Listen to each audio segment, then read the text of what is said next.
Alrighty, good morning, everyone.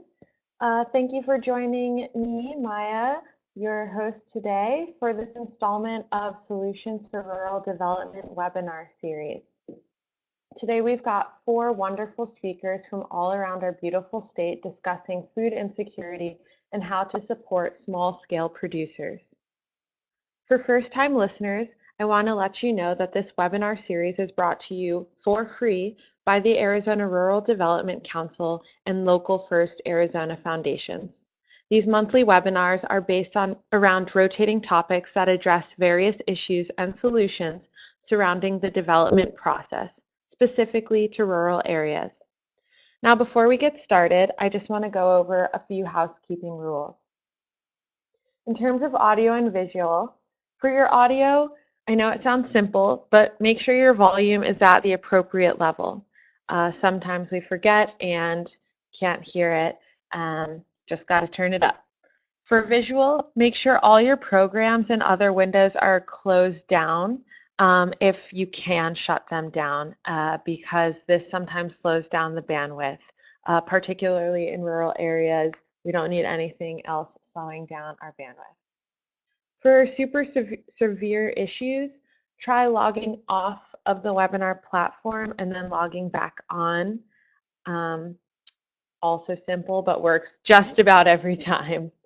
And if you have tried all those things and nothing's working, just leave a chat in the chat box, which is on the right-hand side of your screen, and we will address it as soon as possible. I have some tech help in the room with me.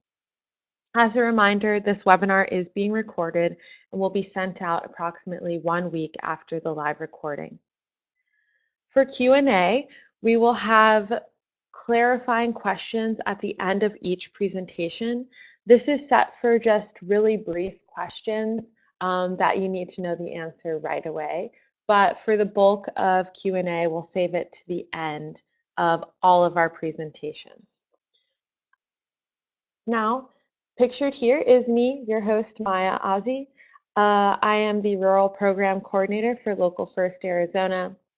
I grew up in the Blue Ridge Mountains of Virginia and moved to the desert to pursue grad school a few years ago. My past and current work are focused around community and economic development, tourism development, and natural resource management all throughout rural areas. Our first presenter is Mila Basich Lira. She is the mayor of the town of Superior and owner of Miracle Executive Services.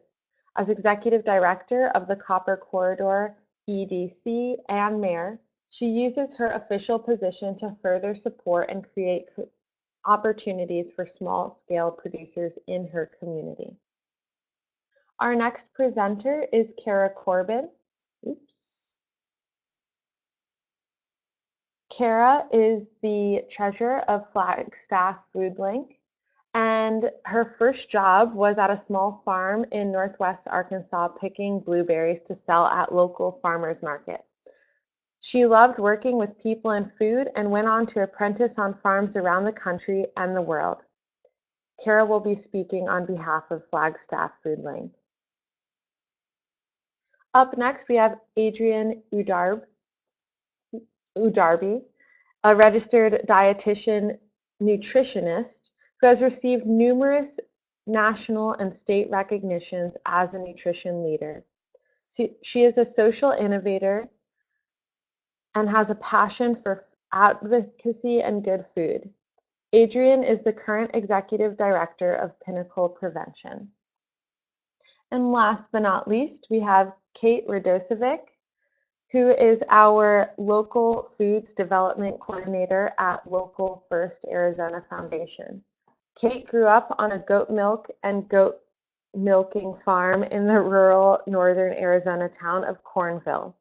Raising goats helped her realize her passions for ecosystems, local food, and her community. Now, Kate loves dehydrating her favorite locally grown foods and taking them backpacking all around the country and our beautiful state.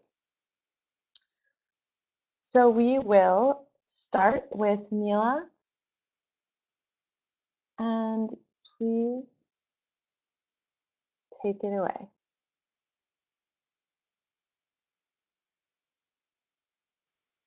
Okay, good morning, everyone. I'm excited to be here and be the elected official on the panel.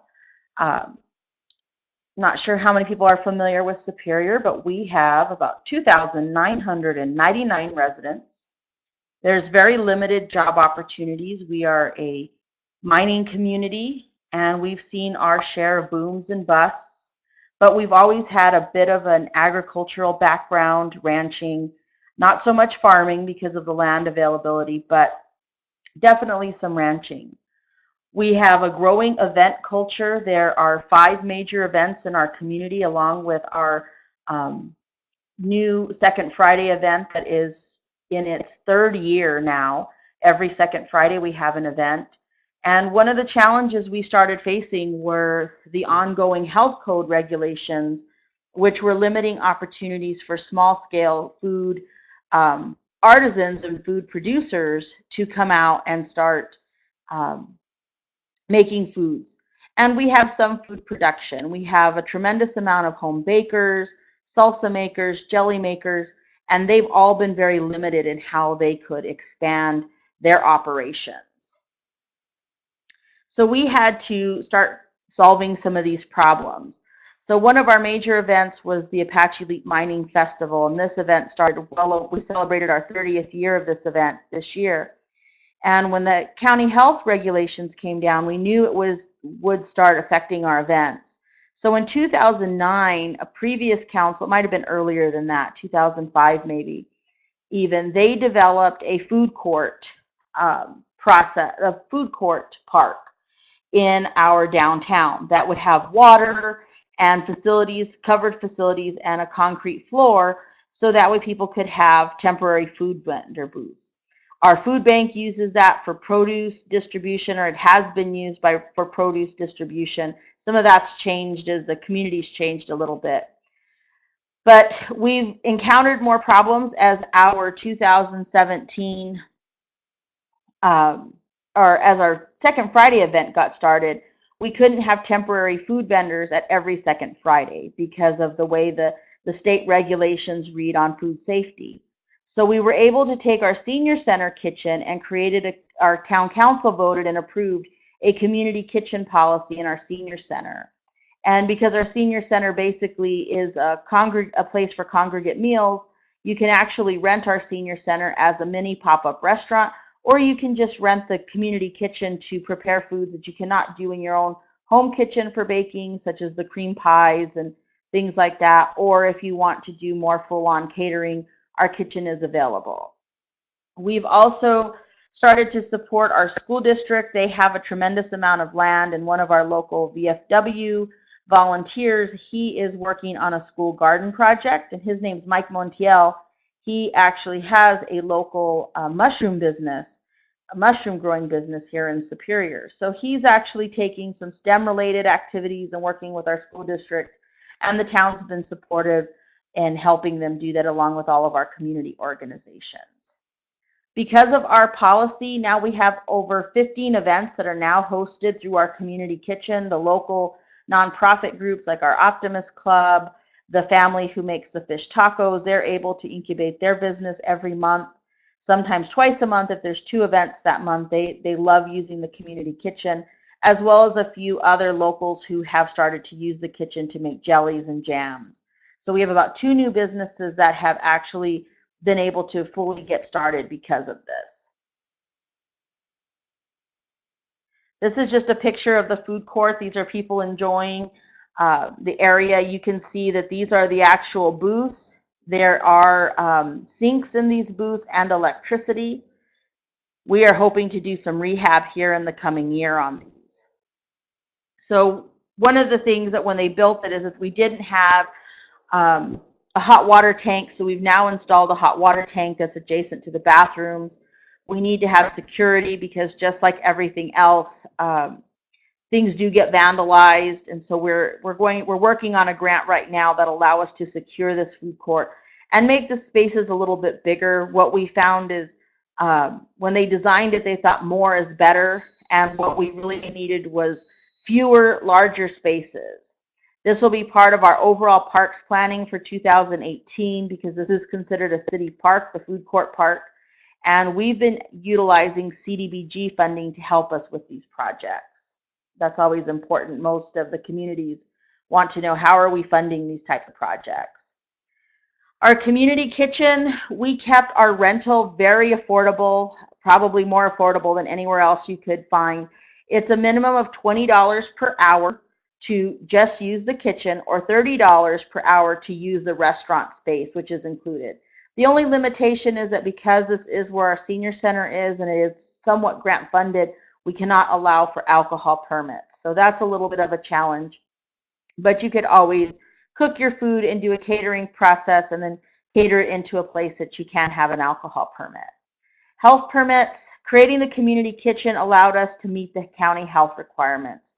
There was starting to be an ongoing battle between local businesses, the food vendor community, and the local organizations because people were turning each other in. Typical kind of small town, she's not supposed to be doing that. I know the rules. And because we created this community kitchen, the county was really supportive of that because they knew we needed to have an opportunity for these budding food entrepreneurs. So it's also helped us to build our relationship with the county. And we have a lot of satisfied customers. Local residents are happy to purchase the foods they love, especially the fish tacos every second Friday. If you haven't come to Superior for fish tacos, definitely recommend them. And then the budding food entrepreneurs are happy to have a place to work. Our senior center is really only occupied from 10 in the morning till about 1 o'clock in the afternoon or 2 o'clock in the afternoon. So there is plenty of time for the center to be used. And this is just a picture of the kitchen, and this is Carol, our senior center director, preparing something delicious for our seniors. And our keys to success: always maintain open communications, write policies that work for your community. We actually use policies that came out of a community in California. We modified them to meet what the needs for Superior would be. And the biggest thing is to develop relationships with your county health department.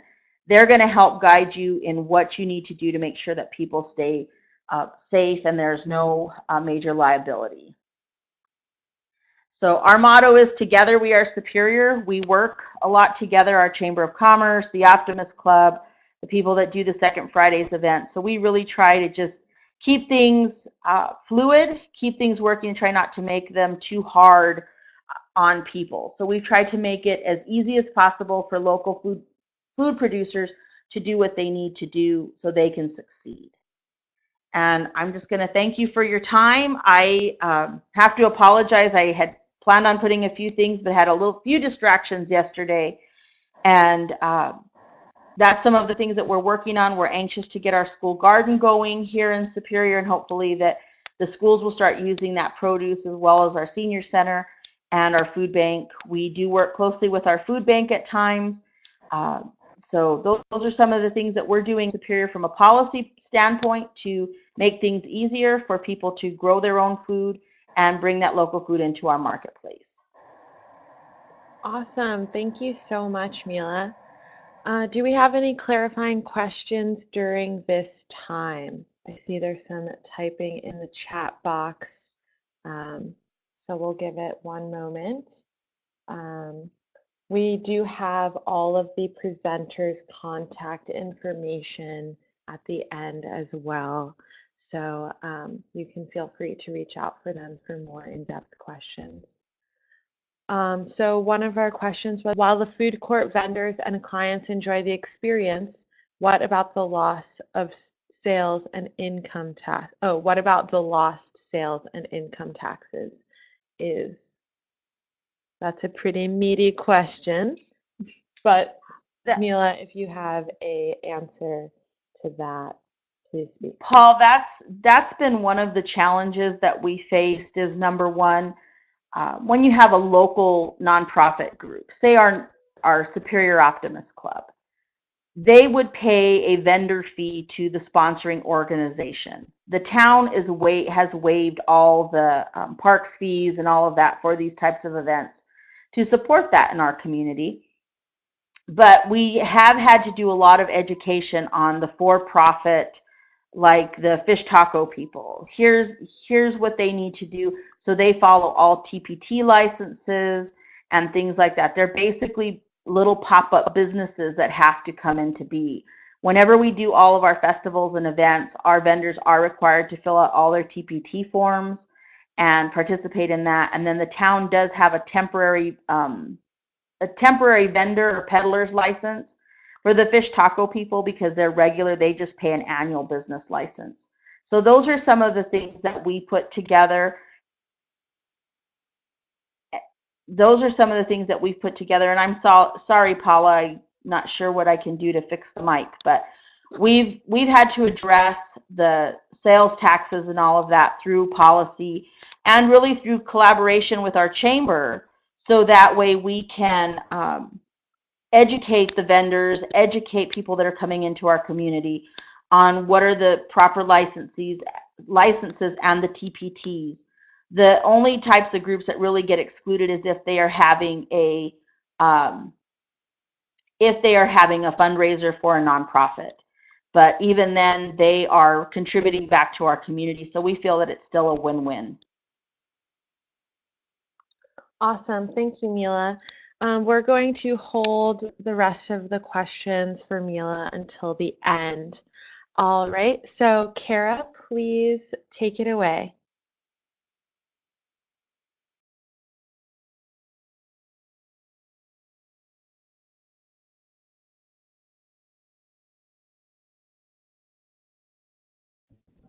Can you guys hear me now? Hello, hello. Okay, great. This is presenting on Staff Food Link. Thank you for having me on the panel this morning. Thanks for everyone who is attending. And thank you to Mila for going ahead of me. That was really interesting to hear more about what's happening in Superior. So Flagstaff Food Link is a nonprofit in Flagstaff. We believe in the power of good food. And to us, that means local, healthy, and resilient food systems in our community. We believe everyone has the right to good food, healthy food, fresh food, and culturally appropriate food. We have been working in Flagstaff since 2005. Since that time, our focus has evolved a bit. We began our work with focusing on school gardens. Members of our board wrote an entire school gardening curriculum, which they distributed for free to schools throughout Flagstaff, with lessons for K through 12 classes that tied back into science and other aspects of the garden, connecting it with the curriculum they were working on in their classes. At one point, we also had 2 community gardens here in Flagstaff, Benito and Isabel Street Community Gardens. Since that time, we have also spun those off. So now another nonprofit here in town, Terra Birds, works with the school gardens and the community gardens. We see that as a success because someone else is taking on that work in a meaningful way and freeing us up to continue deepening and broadening, expanding our work in other areas. We do have the backyard growers booth at the farmers market. That was a historical project of ours that continues to this day. And at one point, we also had a Seedling Start CSA program where individuals signed up to receive plants ready to go into their garden throughout the spring and summer. Every week they got a new little 6-pack of seedlings ready to go directly into the garden. It was a really successful and well-loved program, but we also spun that one off. So what we do is to connect with other people in our community, just to have those conversations with one another to talk about who's doing what in the community. We work with Extension. We work with other nonprofits like Willow Bend. We work with the City of Flagstaff Sustainability Program. We have lots of volunteers on our committees, and we just connect all of the folks and all of the ideas and thoughts to work together for the greater Flagstaff community food systems. So our focus areas, we have 3 different areas, and these are our 3 different committees with board members serving on each committee along with volunteers from the community. Access, economic development, and resiliency. Clearly there's some overlap there, but this is how we've chosen to divide the main thrusts of our work. So for access, we have worked with Pinnacle Prevention to bring Double Up food bucks to the farmers markets in Flagstaff. So those who have the EBT food stamp card can double their dollars when they buy local fresh fruits and vegetables at the farmers markets. It has been really well received, and we're hoping that this year is even better than last. Oops, sorry about that. Our resiliency committee has some fun events that they do, like our seed swap. Every year we do this. We just had it a couple of weeks ago. It's a free event. Community members can bring seeds that they have that they want to share. Or if you don't have any, you just show up and you can take home corn and beans and squash and flowers and lettuce. And sometimes we have like flower tubers. There's always something really interesting and fun, and people get very excited about taking home seeds from their garden. The Resiliency Committee also creates and hosts workshops on food production and processing. These are things like using an apple press to make apple cider, or fermentation workshops. That one's always really popular. The Tour de Coop is connecting with various community members who have chicken coops and are willing to talk about how they built their coop or how it functions, and they invite people to come to their house and look at their coops. And sort of the same with the greenhouse tour. We've had various farmers and gardeners open up their greenhouses to the community and show their process. That one's been really popular as well. Our Economic Development Committee hosts the Backyard Growers booth at the farmers market. So this is giving an opportunity to folks who are not farmers but are intensive gardeners that have more than they can use. They can bring their extra lettuce or cabbage or tomatoes to the Backyard Growers booth and sell there. We have had 2 folks start out at the Backyard Growers booth and then launch into having their own booth at the farmers market. So we count that as another success, incubating the Backyard Growers into more full-on growers. We have a fundraising event every year called Eat Local Tuesdays, where in the fall we partner with chefs and connect them with local growers. So for 6 Tuesdays over August and September, each Tuesday has a designated restaurant where the chef has sourced local products to create a special dish, the Eat Local Tuesday dish. And we encourage folks to come out and go to that restaurant and eat that dish. And then the restaurants share their profits with us. They give a portion of their sales to Flagstaff Food Link for that day. Then the money that we earn, we turn around and give back to the growers in the form of grower grants. So this year we gave, let me go to the next.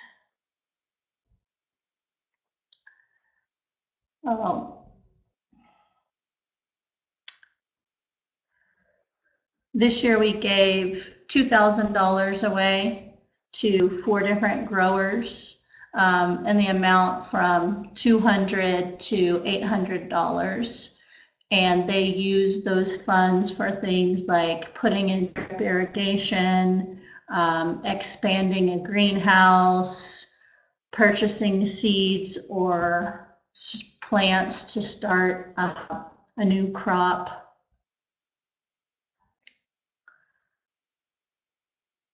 Last year was the first year that we did our grower grants program. This year was the second year, and it has been a really helpful thing that we've gotten a lot of good feedback from the farmers about, that even though the amounts are not huge, sometimes $200, $500, $800 can make the difference on what they're able to do for the coming season. So you can see we have kind of a little variety of interests that the farmers brought. So they fill out an actual application, and we kind of ask them some questions about, you know, what the money will go to and how it will be used. This year we're hoping to do a video with our grant recipients, kind of talking about the funds that they received and what they'll be using them for, and sharing some visuals about that to educate the community on. So our next upcoming event is our greenhouse tour on May 12th, and then we'll have a tour to coop later in the season. I just wanted to say that yesterday we had a really great meeting, the Arizona Food Systems Network meeting here in Flagstaff with Pinnacle Prevention. We had folks there from Payson who said that they wish that they had a food link in their community. And from our perspective, it takes the elected officials, the educators, the citizens, the businesses, and nonprofits all working together to achieve the greatest community good. So after this webinar, if anyone has any questions or, you know, would like some more information or connection with Flagstaff Food Link, we're happy to help other communities out however we can. Thanks for your time. Awesome. Thank you so much, Kara. Do we have any clarifying questions in this space? Quick questions. Got some typing.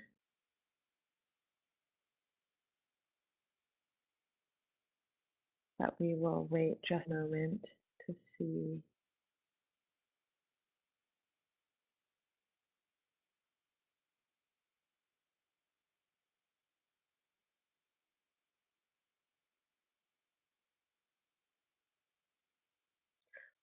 So our clarifying question for this presentation, did you start as a nonprofit or just as a group of people wanting to make a change?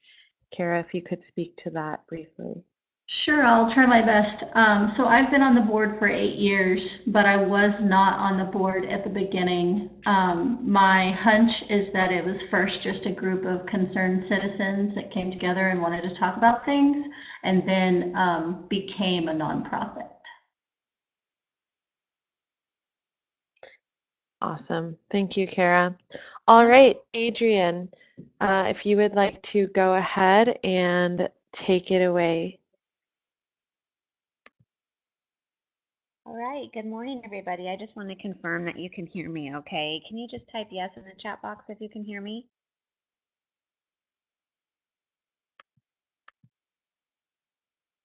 Great, it looks like everybody can hear me. So thank you for that. And as Kara mentioned, yes, we were in Flagstaff yesterday, and so it was quite a joy to be able to spend the day up in Flagstaff. I am the Executive Director of Pinnacle Prevention, and I'm just going to pause really quickly because I'm not quite sure why the slides are advancing. Let me try to go back to the beginning here. Okay, we'll just let it be. Pinnacle Prevention is an Arizona-based nonprofit organization, and we are dedicated to growing healthy families and communities. So our mission really is to inspire and advance a healthy food system and opportunities for active living. And so we work to make these visions a reality all across Arizona every single day. Prior to my work with Pinnacle Prevention, I worked in public health, and my focus in public health was on USDA and nutrition assistance programs. And so I'm really excited to be able to talk to you guys today about the role of nutrition assistance programs in supporting rural communities and the experiences that we've had in working with farmers and farmers markets and food producers across Arizona. A really huge portion of our work is dedicated to working across the Arizona food system and supporting families and farmers and local economies. And a big aspect of that is helping to shape public policy in a positive way to support these efforts. So we know that farmers and direct-to-consumer markets really don't exist in isolation.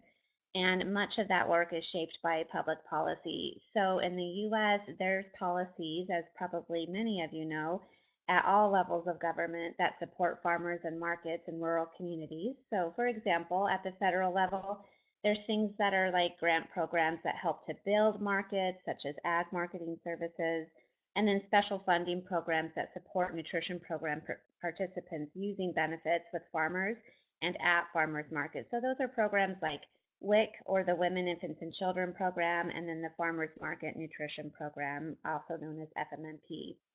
And then there's now new federal support to support healthy food incentives through the SNAP program, which Kara mentioned.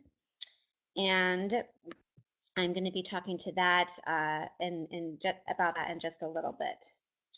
At the state level, there's funding available through specialty crop block grants, and that really helps to support our fruit and vegetable efforts here in Arizona.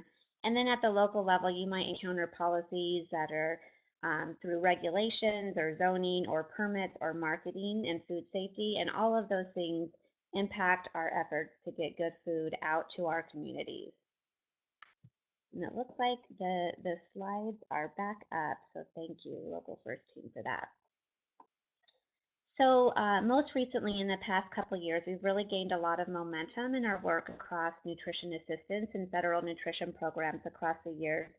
And this has really resulted in prioritizing access to healthy foods, and especially regional produce.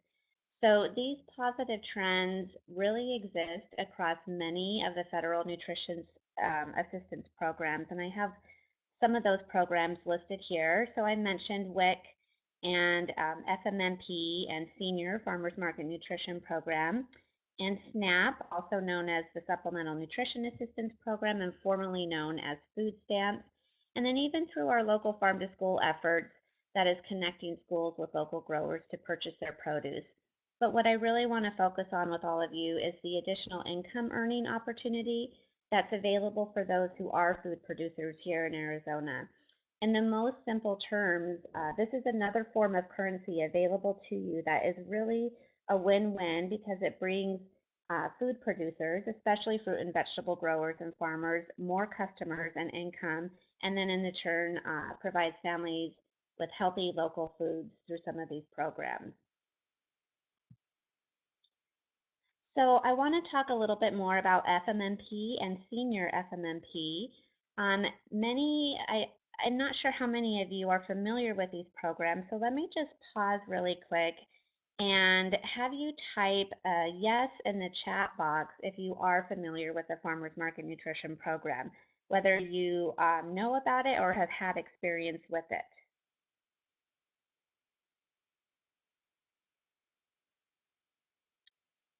Okay, oh, so we've had a few that have heard about it. Some haven't had any experience, and others that have seen it being used. That's fantastic. That's really good to hear. So for those of you who are not familiar, the WIC Farmers Market Nutrition Program, or FMNP, is associated with the Special Supplemental Nutrition Program for Women, Infants, and Children, otherwise known as WIC. And WIC is a program that provides supplemental foods, healthcare referrals, and nutrition and breastfeeding education at no cost to low-income, pregnant, breastfeeding, and non-breastfeeding postpartum women and to infants and children up to age 5.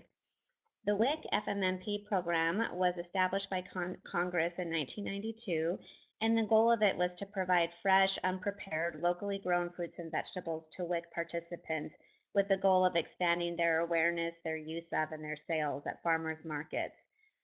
In Arizona, the WIC FMMP program is administered through the Arizona Department of Health Services and down through different county and community health center partners.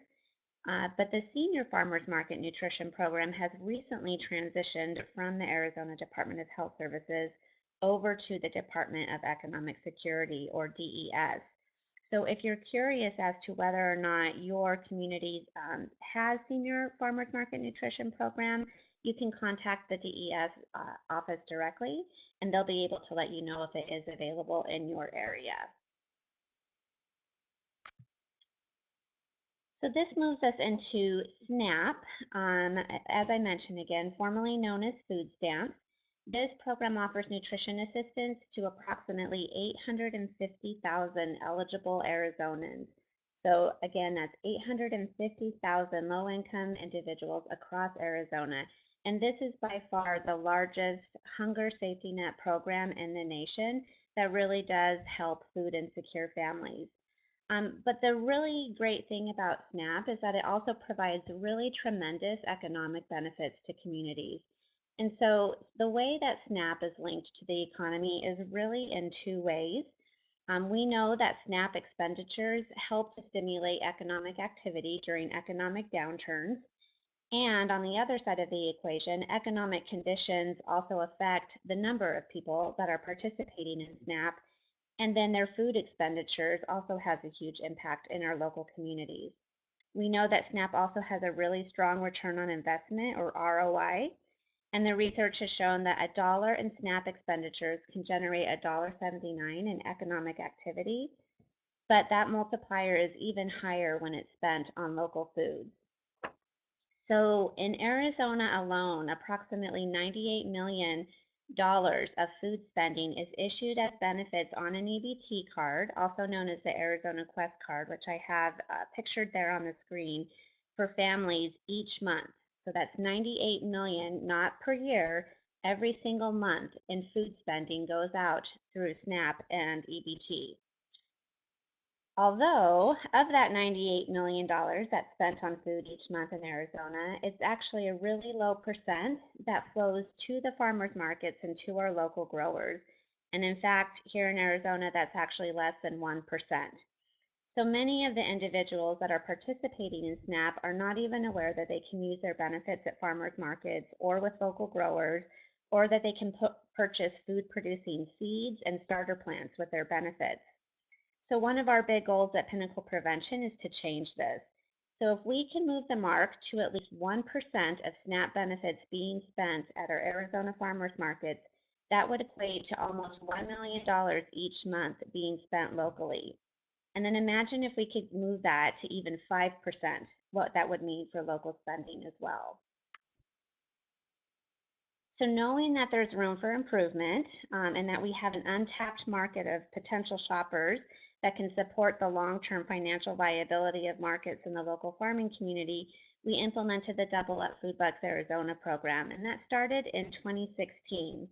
So through this program, we really strongly believe that shifting even a small portion of SNAP dollars to fresh, locally grown produce is really transformational in building healthy and resilient communities.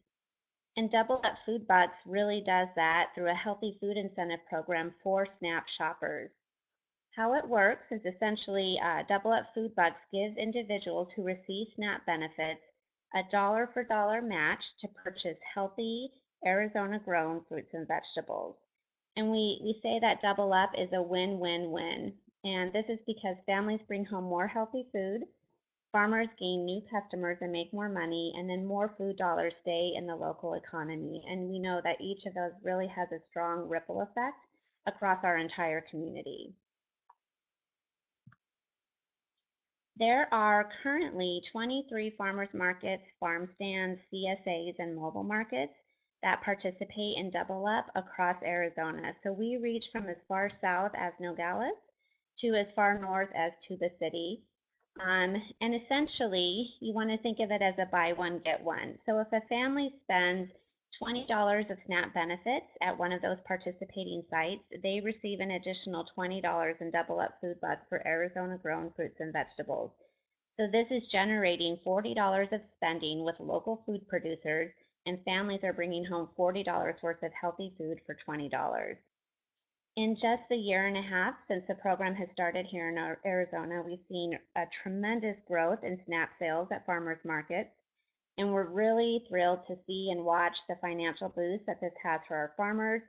And we want to hope to continue to grow that even more so that the boost will allow fruit and vegetable growers to continue to grow and hopefully expand and maybe even diversify their production and their reach out there in our Arizona communities. Lastly, I just want to touch on one huge win. As a result of the success that we've had with Double Up Food Bucks, we know that we really want to continue to expand the program into those other rural areas where we're not currently offering services.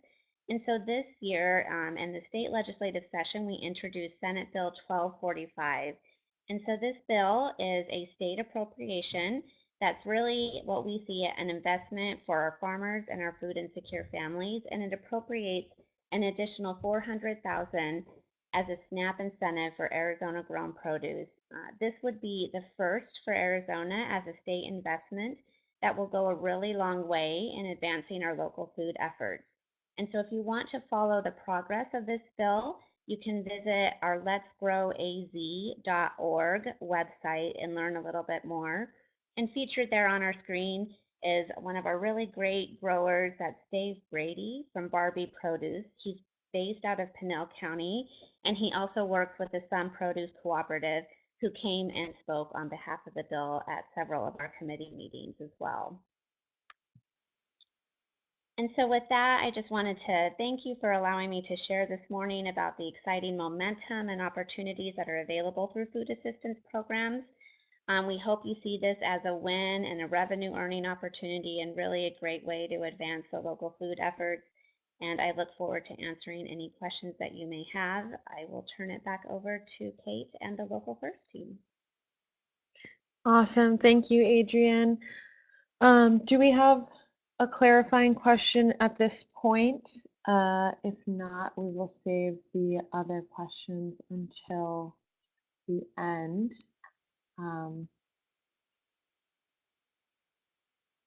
All right, we're gonna turn it over to Kate.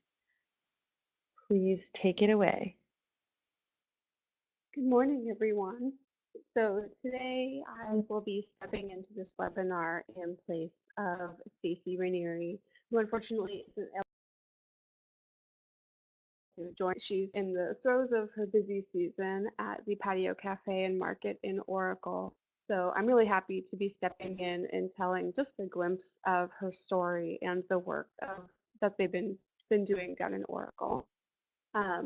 So a little bit about the market, the cafe and market.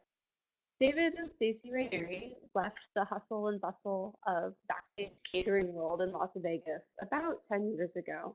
And while they found that they really enjoyed the excitement of the behind the scenes work, they knew that they didn't want to have their children attend school in Las Vegas. And so they returned to their home of Wickenburg, Arizona. And that's where they opened a catering truck and really started to share their love of cooking fresh foods with the masses.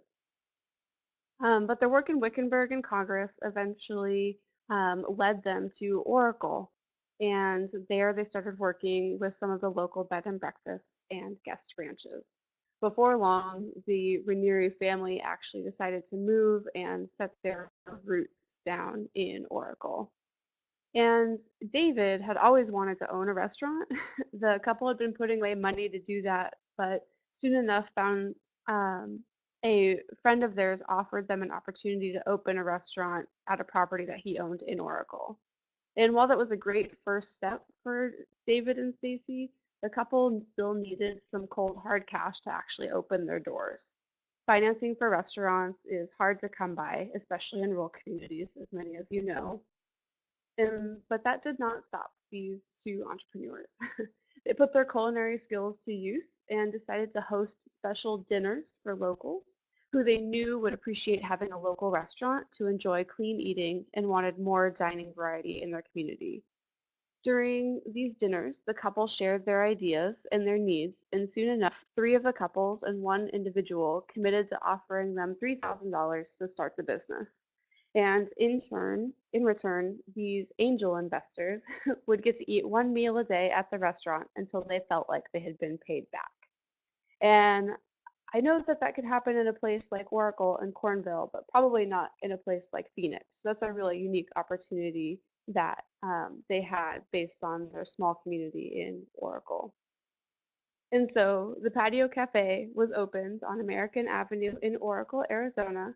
And for 5 years, the residents of Oracle and the tri-community area have enjoyed fresh foods with locally procured ingredients. Those dining at the restaurant are guaranteed to find something wonderful to eat on the menu, but hopefully everyone remembers to leave room for their signature delicious pies. And this next part, I think, is especially exciting and really where the impacts come in for local farmers and food producers, which is that eventually in Oracle, the local grocery store closed. And so the patio cafe was able to expand to include a small niche grocery market for organic, non-GMO produce and grocery items. And this is especially brilliant because it was using their existing resources. They already had space, they already had staffing, they already had payment equipment, they already had refrigerators. And so they were able to use all these resources that they'd already invested in as an existing business to help support the local market and fill a need in their community. And another exciting component about it is that any product that is soon to expire that they have in their market, they're just simply able to incorporate into their menu preparation to minimize waste in the restaurant, which is housed under the same roof. And if you actually go to the Oracle Cafe, which I recommend you do, it's delicious. You can see all of the produce and locally roasted coffee and delicious goods that are available for sale on their shelves. And these are things that folks from Oracle would otherwise have to commute to Tucson or Phoenix to find. So it really is a treasure in this rural area. And so the Patio Cafe sources almost all of their groceries and produce from local food growers and suppliers. And usually what happens is that the local gardeners will bring in their produce for sale or for trade on their way to Tucson or to other markets. So it's a part of their existing travel routes. And so having this additional retail outlet for their produce is a huge boon for the producers in the region. So I wanted to share that because it's a particularly clever example of how you can use what you have to make the most of your situation and support the food system around you. And I thought that was a particularly clever way to challenge myself and all of us to consider how we will grow. So another way to learn about stories of success and ways that we can continue to learn and grow together is to attend the upcoming Arizona Food and Farm Forum, which is May 8th and 9th at the Farm at Agritopia in Gilbert. And it's 2 days of stories similar to this, sharing strategies for how we can move forward for a diverse and prosperous future in the food scene. And we certainly invite all of you to join us. Dave Brady from Sun Produce Cooperative that Adrian just mentioned will be there.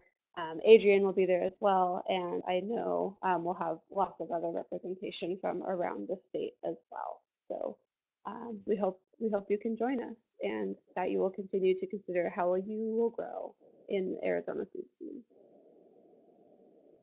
Are there any questions for me? Awesome. Thank you, Kate. Yeah, so we'll open the floor for more in-depth questions right now. While we do that and wait and give space for people in, I'm just going to share a couple things that are coming up next for Local First Arizona Foundation. In April, we have our webinar called Straight from the Source, Solutions and Barriers to Engaging the Youth. We'll actually have 2 youth speakers as panelists, and we will be getting their perspective on what is necessary to keep youth retention. In May, Kate just mentioned Food and Farm Forum. Hope you all will attend that. And we also will have our webinar at the end of the month called Redecorating Your Community, How to Fight Blight, which is something that we experience in our rural communities very frequently. Once again, if you have any questions, please use the chat box during this space to type them out. We have our contact information for each of our presenters. I'd like to thank them so much for being a part of our Solutions of Rural Development webinar series. Once again, I am the Rural Program Coordinator for Local First Arizona Foundation. So if you have any questions pertaining to any of our rural programs, which range from science, technology, engineering, and math for our youth, tourism development, economic development, community development programs, please check us out at localfirstazfoundation.com. And if we have no more questions, then I'd like to thank you all for your time. And yeah, have a wonderful, wonderful rest of your day, and see you next month.